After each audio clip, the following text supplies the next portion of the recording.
Kai Sotto, sikat na sikat sa Japan, itinanghal pa na star player of the game. Well mga kaibigan, ang ganda na naging performance ng ating pambato na si Kai Sotto. Ang stats niya dito nga po sa laban ng Yokohama kontra sa San Eneo Phoenix.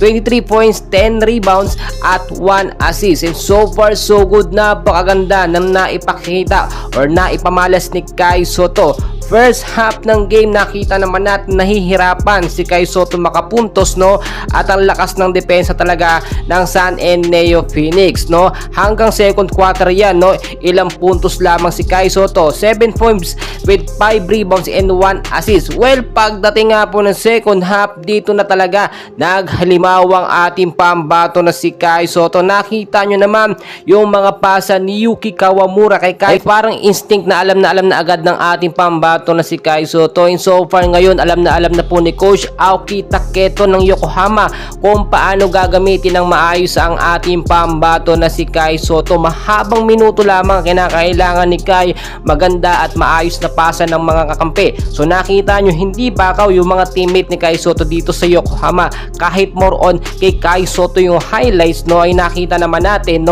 talagang hindi nila pinagdadamutan ng bola si Kai Sotto. Nakita nyo dito nga po sa fourth quarter ng game, di kita ng score 76-76 at yung lamang na 2 points na gawa ni Kai Sotto, doon na nagkaroon ng confident ang Yokohama at nagsunod-sunod na nga po ang kanilang mga score. Ayon kay Kai Sotto, ginawa nila lahat ang best nila para manalo dito sa koponan ng San Eneo Phoenix dahil mas mataas yung standings ng Neo Phoenix kung ikukumpara dito sa Yokohama Free Corsairs. Tulad ng ating sinasabi, basta yung minuto ni Kai Sotto wag mawawala.